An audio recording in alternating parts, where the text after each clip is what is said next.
केवल एक स्टेट महाराष्ट्र में नहीं, इसे पैन इंडिया करने की जरूरत है।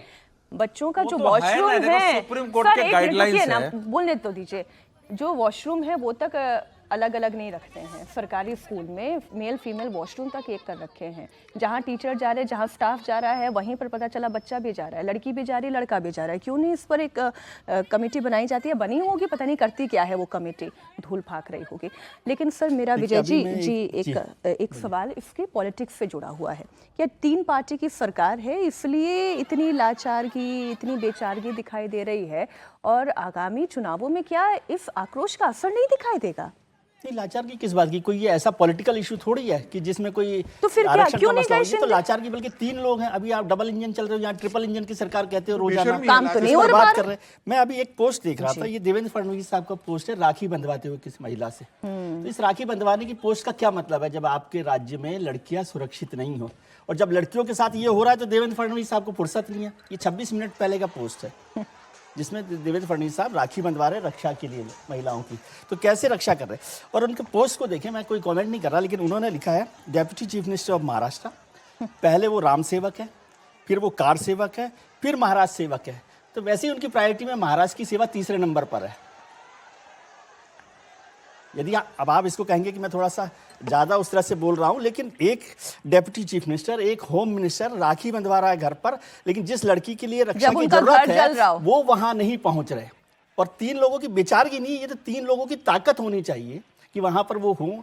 होम मिनिस्टर के पास का इलाका है, चीफ मिनिस्टर का खुद का इलाका है, उसके बाद इस तरह की घटना हो रही है, अकोला की घटना हो रही है और लगातार हो रही है। समीर जिनका 65 बच्चियों के साथ ऐसी घटना हो गई, उसके बाद कोई बात नहीं हो रही। मैं फिर कह रहा हूं कि सरकारों को संवेदनशीलता, हम 3 दिन से बात कर रहे हैं कि संवेदन होना सबसे बड़ी बात है, संवेदनशीलता हमारी नहीं बची है।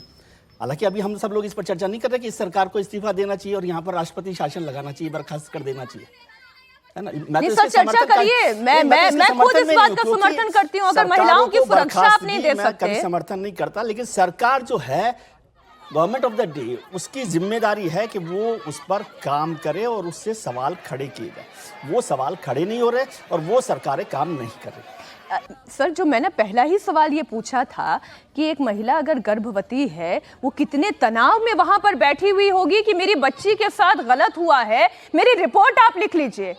पहला ही कदम क्या होना चाहिए था? बिना सोचे समझे कलम उठना चाहिए था, फटाफट पहली रिपोर्ट लिख लेनी चाहिए थी। नहीं, कंप्लेन तो लिख सकते थे। अरे कंप्लेन तक भी तो नहीं लिखी, 10 घंटे तक बैठी रही महिला। कंप्लेन लिख सकते थे। एफआईआर में तो खैर पॉस्को को लेकर के कोर्ट का ही गाइडलाइंस है कि थोड़ा सा एक बार देख के, क्योंकि ये केस जो है बहुत सारे झूठे हैं, लेकिन कंप्लेन नहीं लिखने में, जस्ट कंप्लेन करना, उस महिला को सम्मान पूर्वक उसके घर पहुंचाना और उसको आश्वासन देना या उसको लेके ही स्कूल जाना, ये सब पुलिस की ड्यूटी में शामिल है। ये बाजाबता इसके गाइडलाइंस है कि कोई शिकायत करने आता है, खासकर महिला, गर्भवती महिला आए थाने में, तो उसके साथ क्या व्यवहार करना है, ये तो गाइडलाइंस में शामिल है।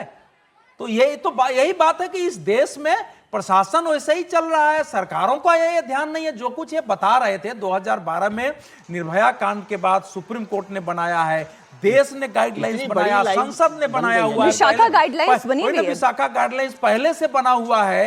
अब उसका इंप्लीमेंटेशन देखिए, ये तो सरकारें आती है कि हम सब बस में सीसीटीवी लगा देंगे, ये अब व्यवहारिक हुआ है, ये अभी तक हुआ नहीं है। तो नहीं हुआ है तो आगे क्या व्यवस्था की जाए? ये बार बार घटनाएं होने, तो इस पर गंभीरता से विचार होना चाहिए। नहीं सर, ये संवेदनशीलता उतनी ही है, वो हुआ तो हुआ, हुआ तो हुआ टाइप वाली ही संवेदनशीलता है। मैं हर्षवर्धन जी, लेकिन क्या इसका इलेक्शन पर असर होगा? और क्या इन नेताओं को डर नहीं लगता कि इतना आक्रोशित हैं, चुनावी साल है, कहीं ये इसका नेगेटिव इम्पैक्ट पड़ गया? सरकार वैसे कोई बहुत अच्छी परिस्थिति में तो है नहीं। देखिए, मुझे लगता है कि अगर ऐसी घटनाओं का कोई राजनीतिक असर पड़ता तो शायद नेता लोग ऐसा कोई व्यवहार करते ही नहीं। मुझे तो आज तक के इतिहास में नहीं दिखता है कि कोई ऐसी घटनाओं का राजनीतिक असर सीधे तौर पर पड़े। निर्भया एक उदाहरण बन गई, लेकिन उसके अलावा भी, और उस मामले में भी क्या सिर्फ उसकी वजह से कोई राजनीतिक बदलाव हो गया, तो हम कतई वो नहीं देखते हैं। लेकिन जो सबसे बड़ा सवाल है, और जो विजय जी ने अभी कहा कि हम सरकार के राष्ट्रपति शासन, अगर कल को मुख्यमंत्री एकनाथ शिंदे या देवेंद्र फडणवीस या अजीत पवार या कोई मंत्री अगर इस मामले में किसी को बचाते दिखेगा, तो मैं फिर कहूंगा कि यहाँ राष्ट्रपति शासन सचमुच लगाया जाना चाहिए। अगर वो जैसा ममता जी ने काम किया वो ऐसा कृत्य करें। यहां सरकार, और चूंकि कोलकाता के साथ ये संदर्भ आ रहा है, तो कई बार हम लोग दो संदर्भों को एक साथ मिलाकर बात करते हैं तो थोड़ा बच बच के बात करते हैं। यहां दोनों जगह संदर्भ अलग है। यहां कार्रवाई भी हुई है, यहां जिसको कहते हैं कि वो अपनी तय कोशिश जितनी कहते हैं, लेकिन जो संवेदनशीलता है जिसको मैं कल से कह रहा हूं, वो ज्यादा बेहतर तरीके से दिखती अगर एकनाथ शिंदे या देवेंद्र फडणवीस में से कोई उस परिवार से जाकर मिलता, वहां जो प्रदर्शनकारी थे उनसे जाकर मिलता। और राजनीतिक नफा नुकसान तो चूंकि जब भी ऐसी घटना होती है तो किसी एक वर्ग के लिए वो होगा, वो प्रदर्शन में उनके साथ चले जाएंगे, उनकी भीड़ दिखेगी। अब जैसे कोलकाता वाले मामले में ये भी बड़ी वजह है कि चूंकि देश भर के डॉक्टर, मैं अभी अपने शहर प्रयागराज गया हुआ था, तो वहां भी राखी पर भी यही चर्चा हो रही, हर घर में यही चर्चा हो रही। और कमाल की बात यह कि इसको आप कैसे ठीक करेंगे उसका कोई समाधान नहीं दिख रहा है। नियम कानून तो इस देश में इतने कड़े हो चुके हैं कि उसकी कोई इंतहा नहीं है, लेकिन उन नियम कानूनों को लागू करने के लिए जो चुना हुआ जनप्रतिनिधि है, मुख्यमंत्री है, उससे लेकर जो चुने हुए अधिकारी, मैं कानून की बात कर दूं, एक छोटी सी बात इसी में ऐड कर दूं।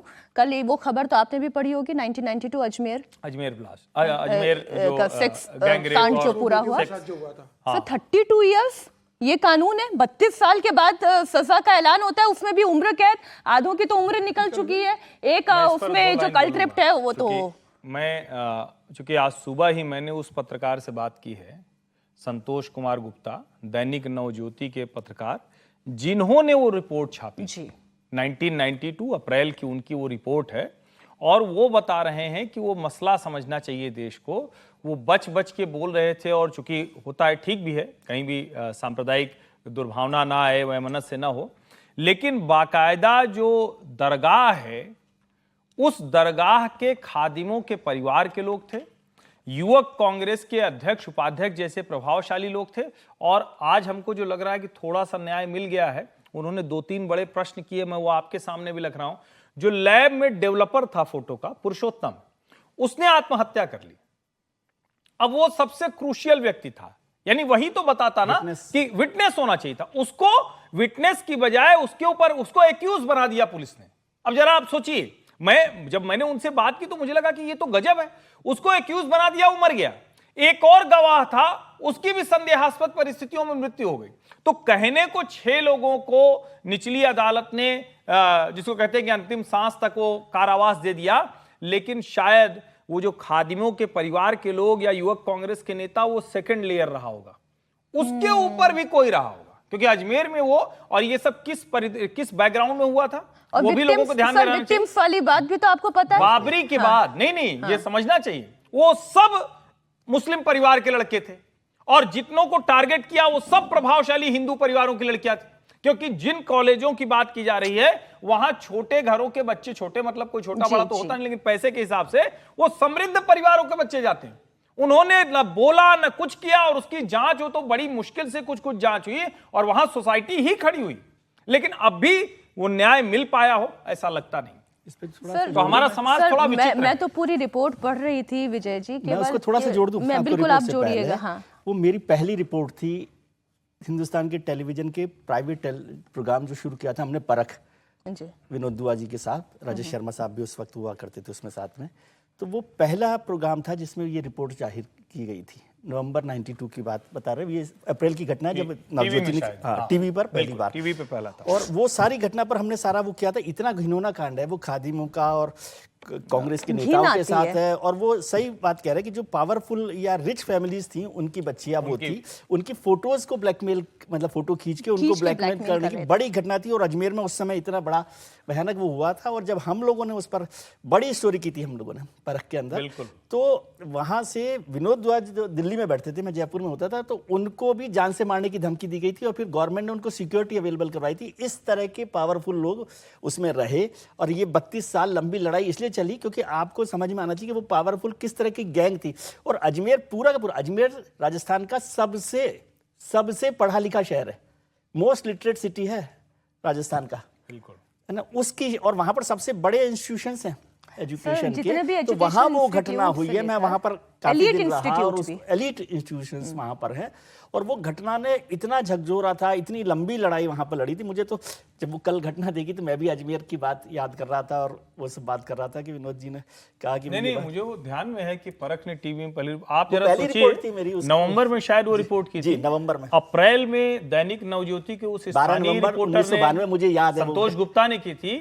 और दैनिक नवज्योति ने भी जब वो लिखा, नवंबर में टीवी की रिपोर्ट, अप्रैल में नवज्योति की रिपोर्ट, और वो रिपोर्ट लिखते हुए इसने लिखा कि कम से कम जो लोकल इंटेलिजेंस यूनिट है उसके पास 5 से 6 महीने से ये जानकारी थी। यानी वो मसला उसके भी 1.5-2 साल पहले वो चल रहा एक दिन का नहीं था ना, एक मतलब दिन का 100 नहीं। बच्चियों के साथ है, मतलब वो एक दिन की आपने घटना ही 100 नहीं थी। बच्चियों की बात की ना, समझो। जब मैं फार्म हाउस में बुलाना। कल जब मैंने उसका पूरा निस्तारण जैसे हुआ, जब वो सजा सुनाई गई, उसकी रिपोर्ट पूरी पढ़ी, केवल 3 लड़कियां आखिर तक लड़ पाई। जरा लड़कियां सोचिए। वो तो 64 साल देखिए, बहुत उन 50 साल। लड़कियों के लड़ने की कल्पना करना ये भी हमारे समाज का समाज के, एक हाँ। बहुत बड़ा एक संकट सिर्फ है। 3 लड़कियां। जहां दिख रहा हो, जो आप एविडेंस न ले आ पाए, और मैं तो बार बार कह रहा हूं कि वो पुरुषोत्तम और दूसरे का नाम मैं भूल रहा हूं, वो दोनों की जान गई तो क्यों चली गई? और वो मेन लोग थे जो वो आपको इस केस गवाह को होने हाँ। चाहिए थे, क्योंकि बड़े लोगों का नाम बचाया गया। मैं आज भी कह रहा हूं कि अजमेर कांड में 100 से ज्यादा हिंदू लड़कियों को जिस तरह से और वो टारगेट किया गया, अभी मैं साउंड करूंगा तो हिंदू मुसलमान लगे,